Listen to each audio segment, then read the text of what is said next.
और अब वक्त हो गया है स्पेशल सेगमेंट का। शुक्रवार यानी जुम्मे के दिन हिंदुस्तान के अलग अलग कोनों में नमाज के बाद हिंसा और उपद्रव हुआ। हिंसा की इन तस्वीरों को देखकर जो सवाल परेशान करता है वो ये कि अचानक हजारों की भीड़ पत्थर फेंकना आखिर कैसे शुरू कर देती है। ऐसा क्या होता है कि पुलिस के बड़े बड़े अधिकारियों के समझाने और अपील करने के बावजूद स्थिति नियंत्रण के बाहर हो जाती है।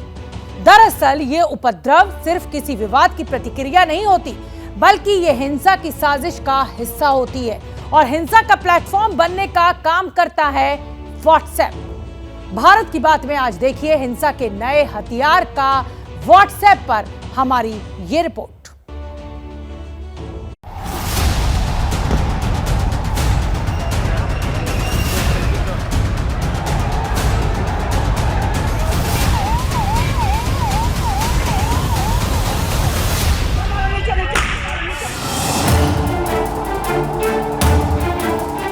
पूरी सड़क जो है ये पत्थरों से पट गई है, पूरी सड़क पत्थरों से पट गई है। देखिए लगातार पथराव किया जा रहा है, यहाँ पर पुलिस पर पत्थर फेंके जा रहे हैं।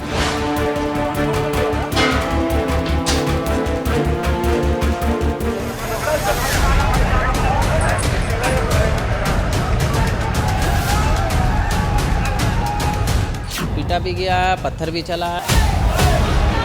समझा जा सकता है कि ये प्री प्लांट है, पहले से तैयारी की गई रही होगी। नहीं, एक साथ इतने ईंट पत्थर कहीं रखे हुए मिल नहीं सकते हैं। तो पूरा अटाला इलाके के जो भी सड़कें हैं इसी तरीके से आपको पत्थरबाजी से पटी हुई नजर आ रही होगी।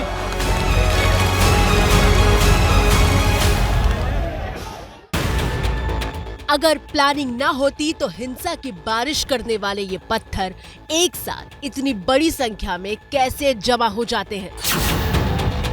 बिना फुल प्रूफ प्लानिंग के हजारों लोगों की भीड़ कानून तोड़ने के अंजाम से बेखौफ कैसे सारी हदें लांघ जाती है।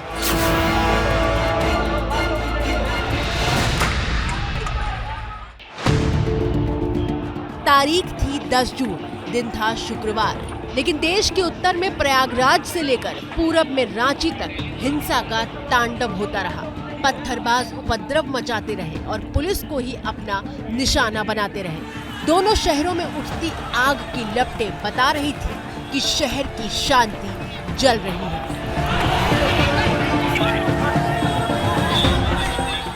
रांची में हुई हिंसा के मामले में पुलिस ने 11,500 अज्ञात लोगों के खिलाफ मुकदमा दर्ज किया है, जबकि प्रयागराज हिंसा को लेकर 5,000 अज्ञात लोगों के खिलाफ मामला दर्ज हुआ है।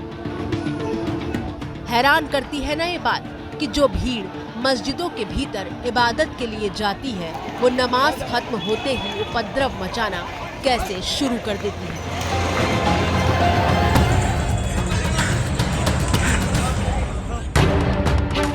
इस सवाल का जवाब है हिंसा का वो नया हथियार जो साजिश रचने और उसके अंजाम तक पहुंचने में बहुत बड़ी भूमिका अदा करता है।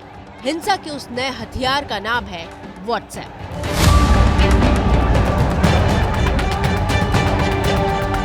कानपुर से लेकर प्रयागराज और रांची तक हिंसा को अंजाम तक पहुंचाने में व्हाट्सएप के हथियार का इस्तेमाल कैसे हुआ वो समझिए।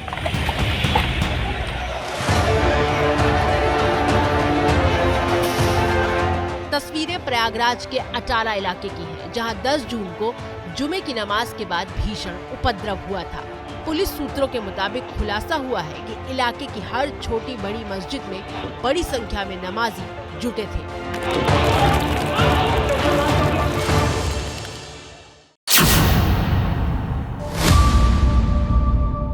नमाज के बाद भी भीड़ अचानक तेजी से बढ़ने लगी थी, जिसमें कई नए चेहरे भी शामिल थे। सबसे चौंकाने वाली बात यह है कि प्रयागराज के अटाला में हुई हिंसा में भाड़े पर बाहर से उपद्रवी बुलाए गए थे। सूत्रों के मुताबिक प्रयागराज के खुल्दाबाद के एक पेट्रोल पंप पर बड़ी संख्या में बाइक सवार पहुंचे थे। इन बाइक सवारों के साथ इलाके का हिस्ट्री शीटर भी मौजूद था। बवाल के लिए फंडिंग होने की जानकारी भी सामने आ रही है। जांच एजेंसी लगभग 225 खातों को खंगाल रही है और जानकारी के मुताबिक युवा और किशोरों को पत्थर फेंकने के लिए पैसे दिए गए थे। पैसों के साथ साथ गाड़ियों में डीजल और पेट्रोल भी भरवाया गया था। प्रयागराज में हिंसा वाले दिन भी हमने आपको दिखाया था कि पत्थर फेंकने वाली भीड़ में ज्यादातर किशोर और बच्चे तक शामिल थे।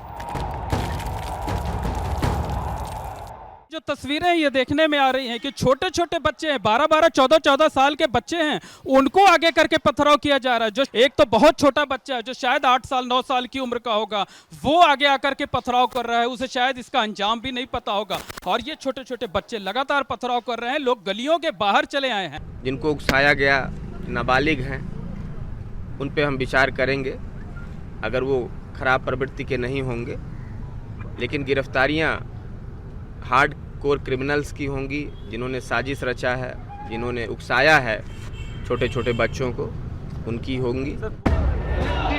ये तो हुई प्रयागराज हिंसा को साजिश बताने वाले तारों की बात, लेकिन इस साजिश को खड़ा करने में व्हाट्सएप ने कैसे भूमिका निभाई, अब जरा उस पर गौर फरमाते हैं। प्रयागराज हिंसा और व्हाट्सएप की कड़ी के तौर पर जावेद पंप का नाम सामने आ रहा है। जावेद पंप को प्रयागराज हिंसा का मास्टरमाइंड बताया जा रहा है। जावेद पंप वो शख्स है जिनका घर बुलडोजर से ध्वस्त कर दिया गया।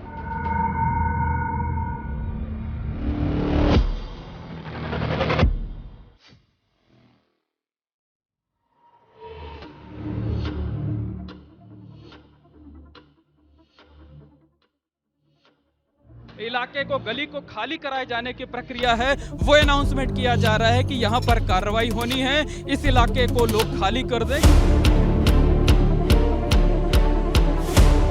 और देखिए यहाँ पर बुलडोजर की भी एंट्री हो गई है।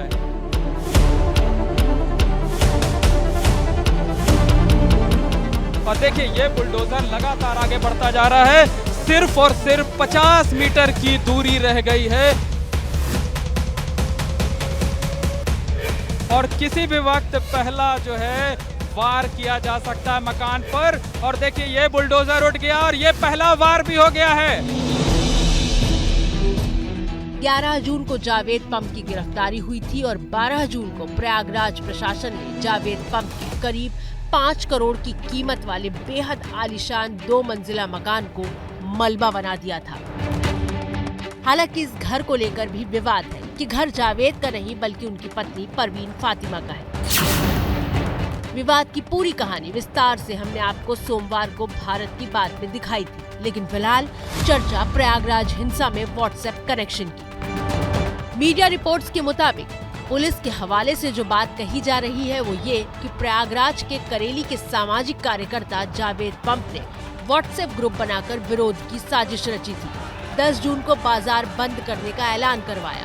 विरोध के समर्थन में लोगों ने जुमे के दिन बाजार बंद रखे और पुलिस पर हमला करना इसी साजिश का हिस्सा था। और हिंसा की व्हाट्सएप वाली साजिश के ऐसे सबूत रांची में भी मिले हैं।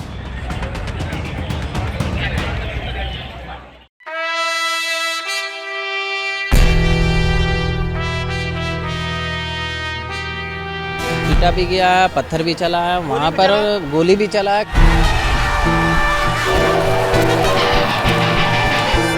उपद्रवियों ने जानबूझकर माहौल को बिगाड़ने का प्रयास किया।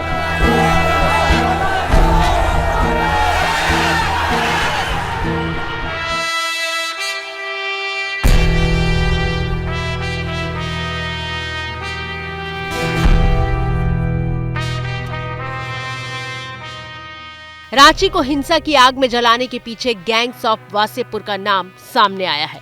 गैंग्स ऑफ वासेपुर, जिसका नाम आपने अनुराग कश्यप की बेहद मशहूर फिल्म के लिए सुना है।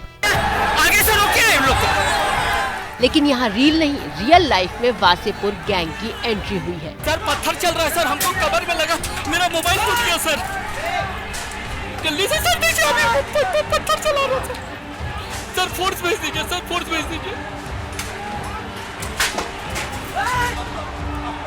रांची की हिंसा को लेकर पुलिस की जांच में एक व्हाट्सएप ग्रुप का पता चला है। जानकारी मिली है कि वासेपुर गैंग नाम के एक व्हाट्सएप ग्रुप के जरिए 10 जून को विरोध प्रदर्शन के लिए लोगों की भीड़ जुटाई गई थी।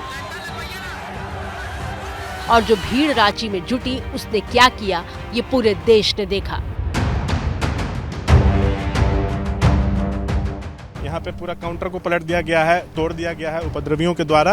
यहाँ पे मंदिर है, मंदिर के सामने प्रसाद बिकता है, नारियल बिकता है, श्रद्धालु इसको लेके अंदर डालते हैं, लेकिन इसको भी तोड़ फोड़ दिया गया, पलट दिया गया। प्रसाद का दुकान हमारी यही से ये सब है, लूटपाट कर रही है। लोग आए थे, पूरा प्रसाद गिरा दिए हैं, ये लोग तोड़ फोड़ कर पूरा किए हैं। 10 जून यानी शुक्रवार के दिन रांची में भी बीजेपी की पूर्व प्रवक्ता नुपुर शर्मा के पैगंबर मोहम्मद पर दिए आपत्तिजनक बयान के बाद प्रदर्शन हुआ और देखते ही देखते प्रदर्शनकारी हिंसक हो गए थे।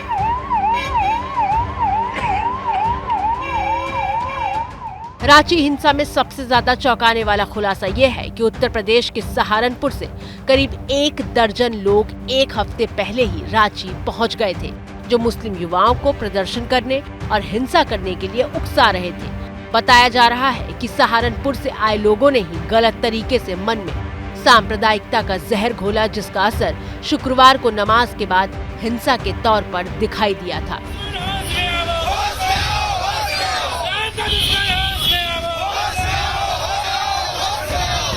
रोड में पीछे एकरा मस्जिद है, वहाँ से जुमे की नमाज के बाद भारी संख्या में लोग सड़कों पर उतरे थे। इस्लाम जिंदाबाद, नुपुर शर्मा मुर्दाबाद के नारे लगा रहे थे।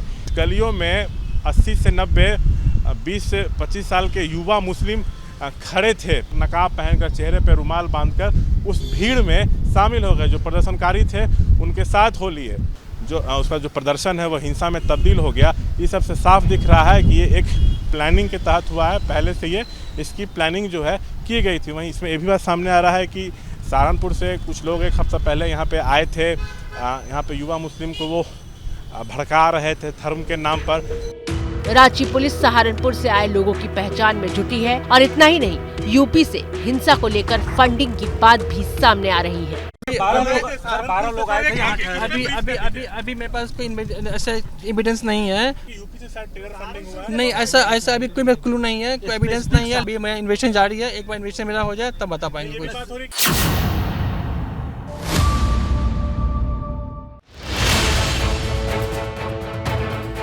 बीजेपी की पूर्व प्रवक्ता नुपुर शर्मा की विवादित टिप्पणी पर सबसे पहले हिंसा 3 जून को यूपी के कानपुर शहर में हुई थी। यहाँ भी हिंसा का वही फॉर्मूला अपनाया गया था। दोपहर तक बिल्कुल शांति थी। नमाज का वक्त हुआ, नमाजी मस्जिद में नमाज अता करने पहुंचे, लेकिन मस्जिद से बाहर निकलने के बाद कानपुर की नई सड़क की तस्वीर बदल चुकी थी। अचानक से लोग नमाज से एकदम से छूटे। यहाँ जेंट्स लोग तो ज्यादा थे नहीं, कुछ लोग थे, तो इधर से कुछ लोग गए, इधर से पीछे यतीम खाना की मस्जिद से आए, इधर ये परेड से मस्जिद से आके अचानक से दुकानदारों के ऊपर हमला कर दिया। ईंटा पत्थर चलाने लगे। जब तक दुकानदार रोते भी लगते, हल्ला मचाएंगे बचाओ बचाओ, उतने समय ये लोग। तस्वीरों में दिखाई दे रहा है कि किस तरह ठेले पर पत्थर भर कर लाए गए थे।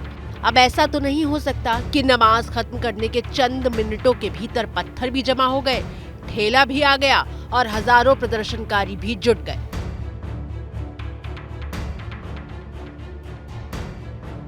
जब सवाल हुआ कि ये सब कैसे हुआ, तो सामने आया हिंसा की साजिश वाला एंगल। हयात जफर हाशमी को कानपुर हिंसा का मास्टरमाइंड बताया जा रहा है। जानकारी के मुताबिक हयात जफर हाशमी के मोबाइल से हिंसा की साजिश वाले सबूत मिले हैं।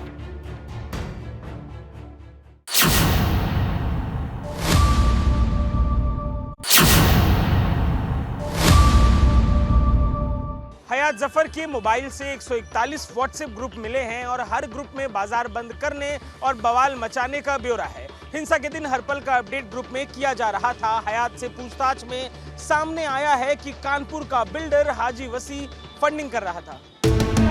हिंदुस्तान के अलग अलग शहरों में हिंसा की साजिश वाली ये स्क्रिप्ट पाकिस्तान से भी लिखी जा रही थी। पैगंबर विवाद में 7,000 से ज्यादा ट्विटर अकाउंट फेक न्यूज के सहारे भारत में दंगे भड़काने की साजिश रच रहे थे।